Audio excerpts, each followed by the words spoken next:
Woo! Eric Winokur, thank you for speaking up in the comments. Telling me I should check sound. Is that a little bit better? Can you guys hear me now? Oh my goodness, I think I was going for a solid 2 minutes without any sound. I see that I've got audio coming in through my software now, so I hope folks can actually hear me now. I was just going through my usual startup spiel, so I'm very happy to not say all that stuff again. I don't think anybody missed anything by not hearing those first 2 minutes where I tend to ramble about random stuff. So yeah, I was just saying that I'm always happy to hop on these live streams going into week 8 of quarantine. I'm going to be continuing to do this stuff. I'm stoked to have everybody join me. Thank you, Eric, for letting me know that it's all good. I did mention that today's live stream, I selected the incorrect little blip in the YouTube interface, so the latency may be a little bit higher than usual, so it may take me a little bit longer to respond to questions and comments when I'm trying to do that real time, so sorry guys. All right, once again, I think this is the second time that I've had cake for lunch in a live stream. That's all right, because the first time was chocolate cake and today's white cake. Just digging straight into the middle. Oh, it's so good. It's so sweet. Absolutely excellent. Most excellent cake.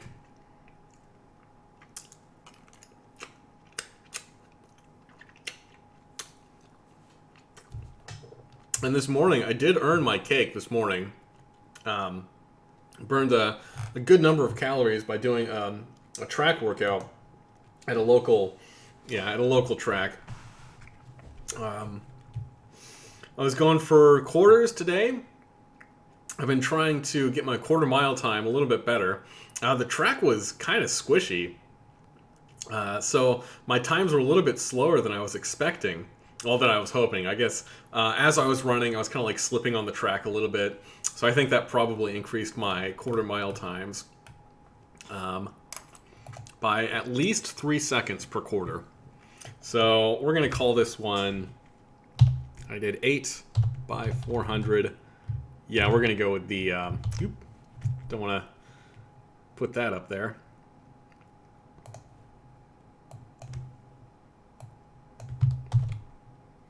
Eight by 400 on the track. Didn't feel good, so there we go. Felt light-headed. Going into the final stretch of each interval. And the track was mucky gross. Excellent English we got going on there. So I was giving it a pretty hard effort. Felt really hard. But yeah, I was slipping. I wasn't making good times on the track. That's all right. Sometimes it happens. I was still getting in a good workout. Still burnt a ton of calories.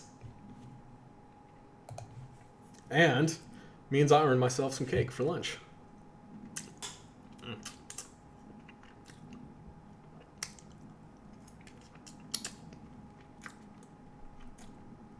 And I know usually you cut cake so that it looks all nice, but no, I'm just gonna dig straight into the middle because it's my cake. I'm not sharing with anyone, so I get to eat it how I want.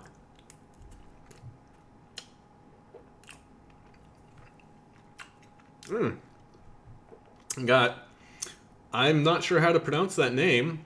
Isaiah? Izzy? B? I'm going to call you B. In the chat says, hi, Steve. How's it going? Thanks for joining. Thanks to everybody who joined the live stream. I was hoping to get a video published last weekend. It took me a little bit longer to edit it than I was hoping, mainly because I've been focused on schoolwork for the last couple of weeks, so I just haven't been able to get the time to sit down and spend the 4 hours that are requisite for editing an entire video.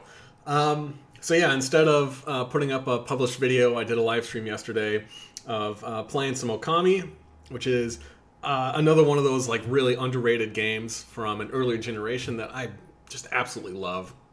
I think it is one of the most beautiful games I've ever seen on any console ever, even though it was made for GameCube and Nintendo Wii. I think PlayStation 2. So it's not a recent game, not the highest fidelity graphics, stuff like that, but still just the most absolutely beautiful game. I was really happy for anybody who showed up yesterday to drop into the live stream. Hopefully I'll be able to get back to it, play a little bit more of that game, along with keeping up with some of the produced content. Because like playing those games is super therapeutic. And like I said, it's one of those games that like way too few people played it when it came out, and too few people actually know of it. And it is one of the most artistic, beautiful games I've ever seen.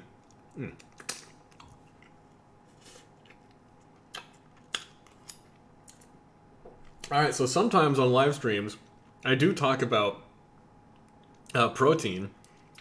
And I know it's one of those macronutrients and supplements that everybody loves to talk about. It's very popular.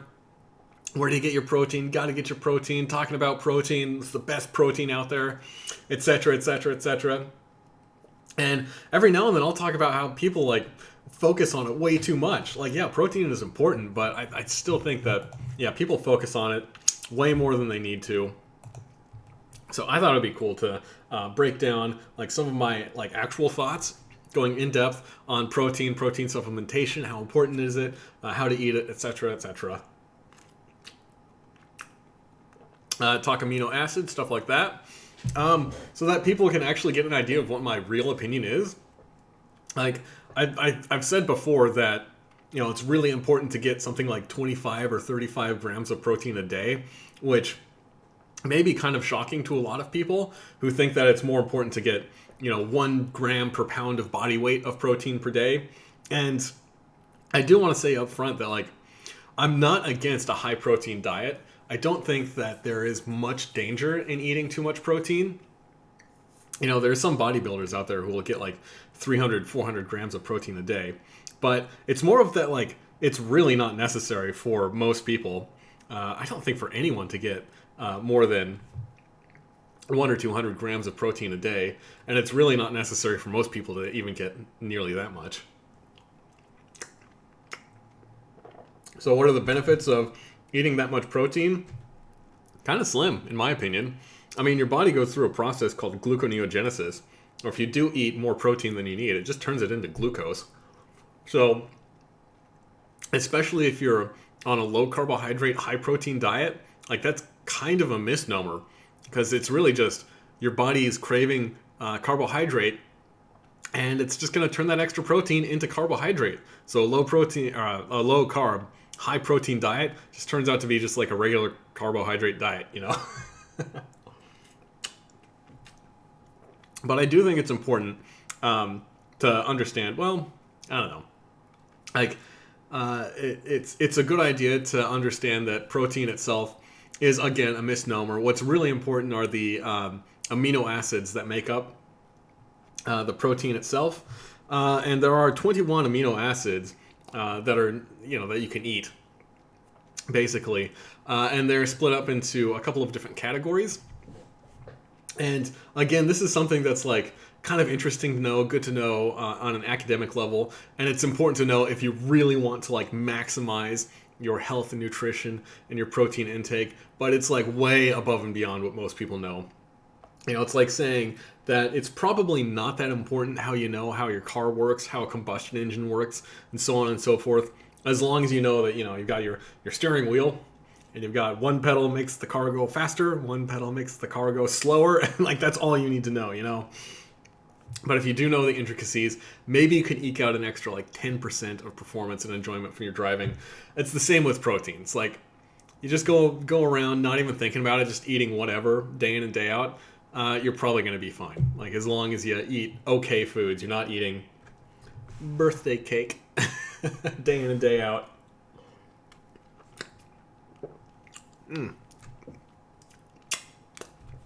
Unfortunately, I think one of the best resources for looking at the different amino acids is probably just Wikipedia. They've got some decent diagrams of different kinds of amino acids and stuff like that you can look at and read about. And I think the science on amino acids is pretty well established, that you're not going to find too much misinformation on something like Wikipedia. But yeah, you see you've got these charts of the 21 different amino acids that a person can eat, can get through their diet.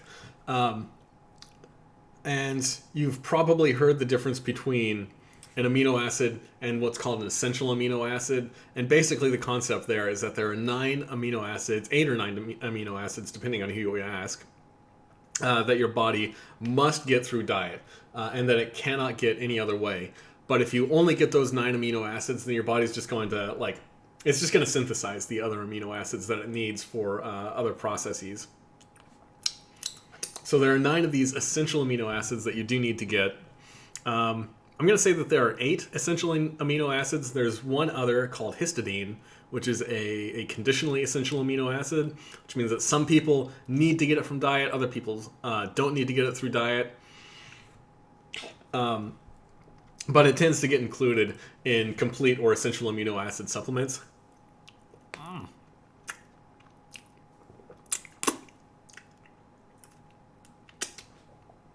So if you do get an amino acid supplement and you want to get the most bang for your buck, I have found personally that essential amino acid supplements are the ones to go to. They're the best for maintaining body composition, maintaining energy through workouts, the best for workout recovery, stuff like that. What you do see way too often nowadays are branched chain amino acids.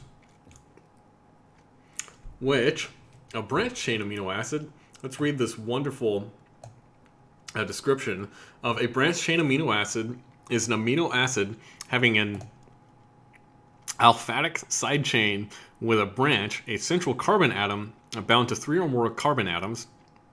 Is that right? Yes, a central carbon atom bound to 3 or more carbon atoms. Among the proteogenic amino acids, there are 3 BCAAs, leucine, isoleucine, and valine. Non-proteogenic BCAAs include 2 amino-isobutyric acid.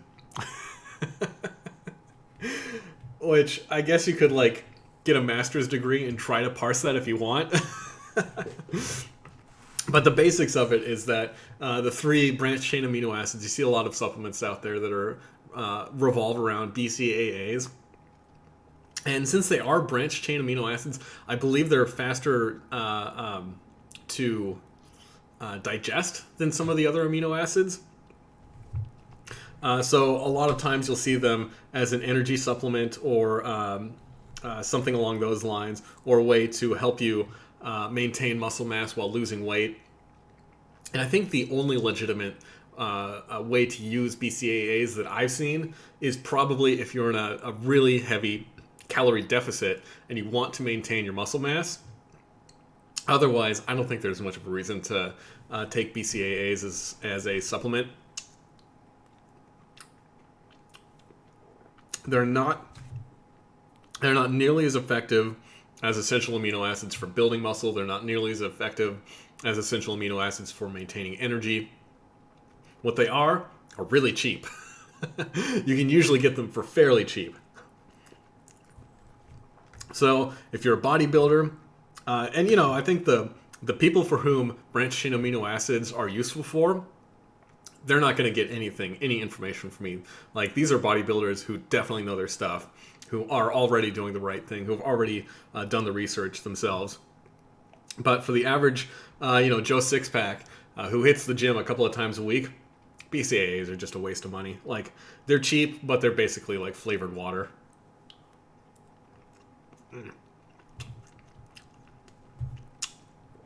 I don't think that they do a whole lot for suppressing hunger, maintaining energy, stuff like that.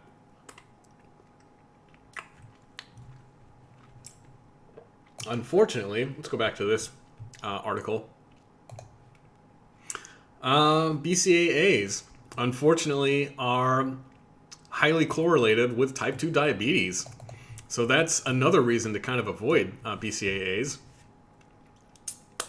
Let's see. In addition to cell signaling, the mTOR pathway plays a a role in beta cell growth, leading to insulin secretion. So basically what that means is, most people understand that eating too much sugar, having too many calories, increases your insulin output, which along with increases of adipose tissue, or increased adipose tissue, I should say, the combination of those two things, well, let me back up. The combination of increased insulin secretion with insulin resistance is, that's basically what type 2 diabetes is. Asterisk. I'm sure any endocrinologist out there would give you a much better explanation of all this. This is kind of like a super high level understanding of it from a guy who's like read some stuff on the internet, I am the son of an endocrinologist, so maybe that gives me a little bit better cred than the average Joe out there, but still, a legit doctor of endocrinology would have a much better understanding of all this stuff than I do. But basically, it's that those two processes put together, the increased insulin along with increased insulin resistance, is what leads to and what can cause type 2 diabetes. So it's been shown that branched-chain amino acids do secrete more insulin than most of the other amino acids. And the idea is that this most likely can lead to type 2 diabetes. There's been some studies drawing correlations between an increased branched-chain amino acid blood content with type 2 diabetes and metabolic diseases. But I feel like the stuff that I've seen, I've only seen correlational data. Like, I've not seen any direct causational data there. Like, there's a chance that if you have type 2 diabetes, it might be because you just happen to eat more food, which will cause an increase in blood nutrient content in general. So that's like blood glucose along with blood amino acids. So will BCAA supplements give you type 2 diabetes? Maybe, I don't know. But it's one of those things, it's like, even though I don't have a definitive answer, it's one of those things where, like, you're paying for something that's not really helping you, that has a chance to give you this really bad result of potentially damaging your metabolism. So those are some of the reasons why I tend to avoid branched-chain amino acids. Let's see here. What's the second one? High glucose in the blood begins the process of mTOR signaling pathways, in which leucine plays an indirect role. The combination of glucose, leucine, and other activators cause mTOR to start signaling the proliferation of beta cells and the secretion of insulin. Higher concentrations of leucine cause hyperactivity in the mTOR pathway, and S6 kinase, I'm not sure what that is, what S6 kinase, I have to look that one up, is activated, leading to the inhibition of insulin receptor substrate through the serine phosphorylation? That's another one I have to look up.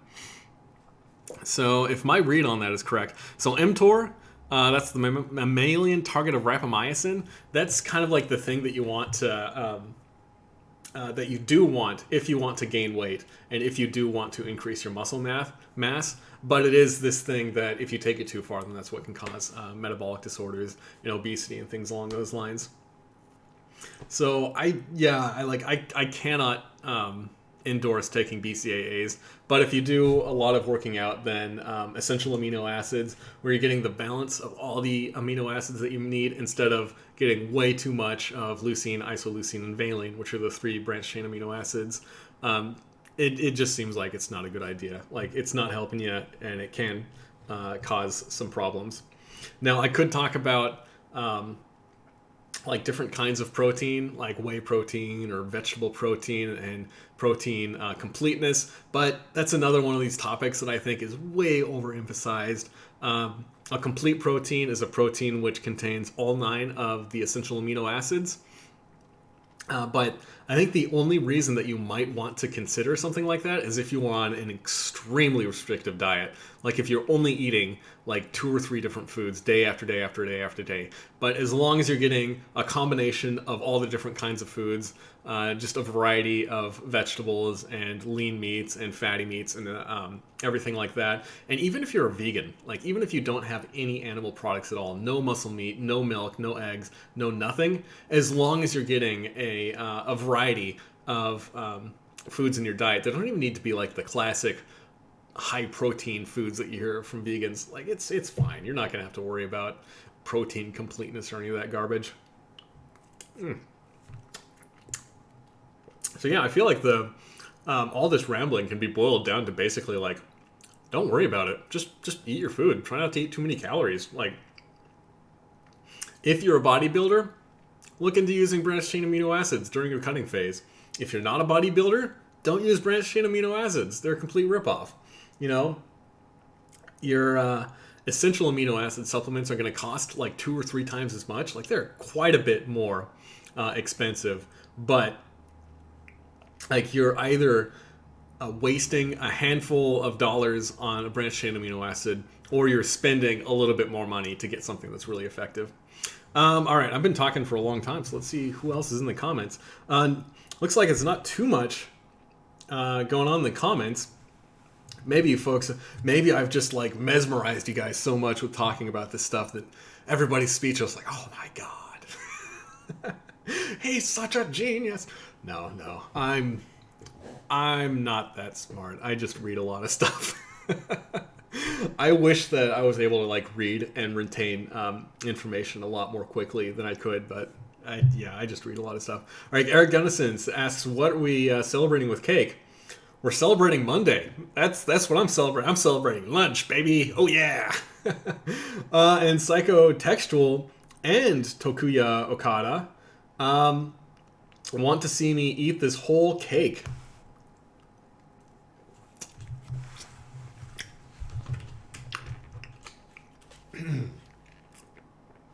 I don't know, man. This is a pretty big cake. Maybe if I was doing a challenge, I could eat the whole cake. But I don't know. This is too much sugar. I've got to like stay awake for the rest of the day to hopefully get some coding done. Oh my goodness. I am enjoying this cake though. Maybe I was sugar deprived. Maybe I wasn't eating enough carbohydrate over the weekend or something, because this thing, like, it tastes even better than I was expecting it to taste. So, got my carbs, got my sugar. Presumably there's an amino acid or two in there somewhere.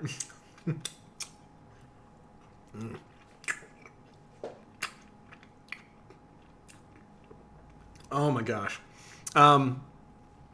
Yeah, so one of the things that's kind of interesting to mention is I've said that like branched chain aminos are great for losing weight while maintaining muscle mass. And basically what the function is there is that like if you are in a calorie deficit and your body's kind of like scrabbling to get nutrients from anywhere that it can, and your body can basically, it can metabolize fat or carbohydrate. Like, there's a couple of other, like a couple of other sources of energy that your body can get, calories from. But those are the main two. It's fat and carbohydrate. And the idea is that if you are in a calorie deficit, then one of those sources of energy is your muscle. And you may notice that I did not say that your body gets calories from protein, because the metabolic pathway for getting energy from protein is to break protein down into its amino acids, and then use that process that I mentioned before, the gluconeogenesis, to break amino acids down into glucose. And the way that works is basically amino acids are very similar to, like on a molecular level, they're very similar to carbohydrate with a little bit of extra nitrogen on the outside. Which is why if you eat a ton of protein and you're in a hypocaloric state, then your urine starts to smell a little bit funny. That's basically all the extra nitrogen that your body is wiping off of amino acids to turn it into glucose. So the idea there is that if you are taking a bunch of branched chain amino acids, then when your body's scrabbling for energy, it'll basically metabolize those BCAAs instead of eating your own muscle mass. So that's how you can like lose weight while maintaining muscle mass. Again, not something I would encourage, not something that most people should engage in. And if you are a bodybuilder, you already know this stuff, so you don't need to hear it from me.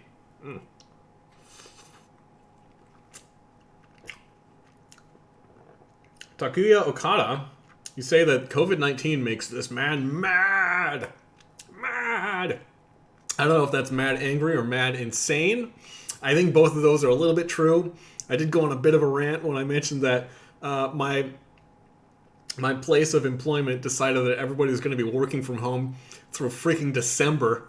So I was a little bit irritated. I was a little bit frustrated when I got that bit of news.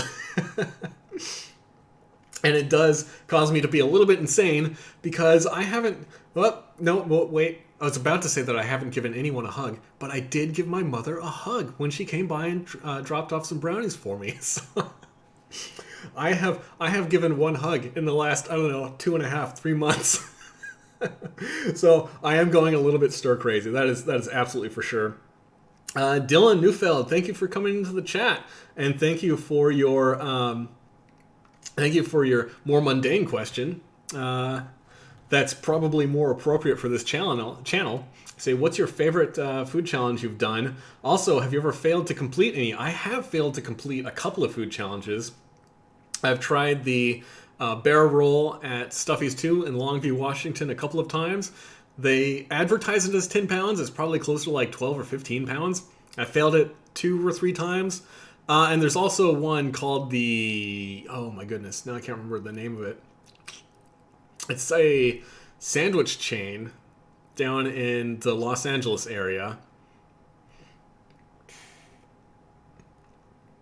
I can't remember the name of it, but yeah, it's called like the Fat Owl, or the big fat sandwich or something like that, where you get 45 minutes to eat this 15-pound sandwich, and I tried that. I went into that one knowing that I was not gonna be able to accomplish it. I gotta say, the tastiest challenges that I've done, I've talked about my favorite challenges before.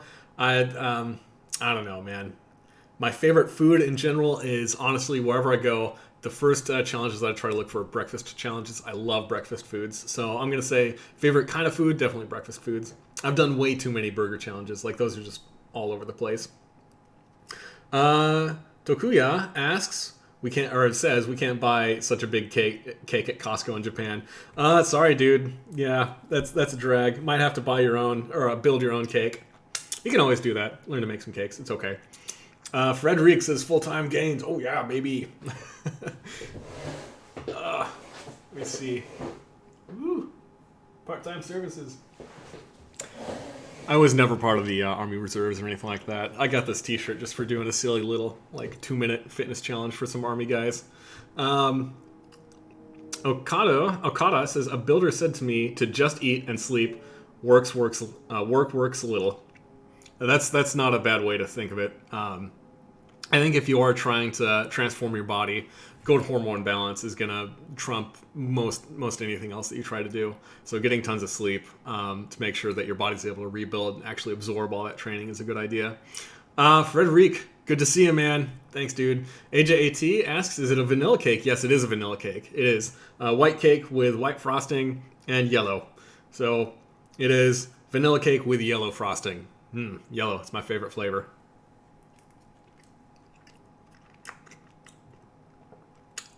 Oh my goodness.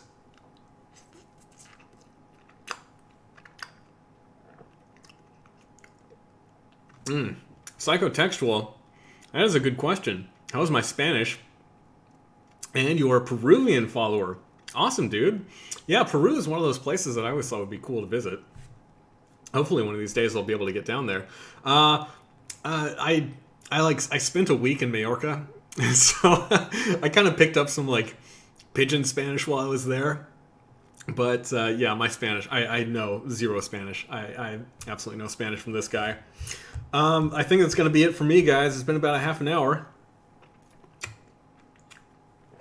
I made a decent dent in this cake. I have eaten well over half of this cake, so I think I replaced all of my calories that I burnt this morning, plus carved up to make sure that I'm going to really smash it in tomorrow morning's workout, whatever it's going to be. All right, guys. Thank you so much for tuning in. Sorry about that audio problem at the beginning of the live stream. I'll try not to do that kind of boneheaded stuff too often, but I'm not like a really great producer, content provider, stuff like that. Like I'm doing the best I can, but yeah, I'm no expert when it comes to this kind of stuff. So again, thank you guys for joining me. And until tomorrow, you guys have a good one. Stay happy, stay hungry. Give your loved ones a virtual hug. Do what you can to keep from going too crazy in this while we're all locked down in quarantine. All right, guys. Until tomorrow, you guys take it easy.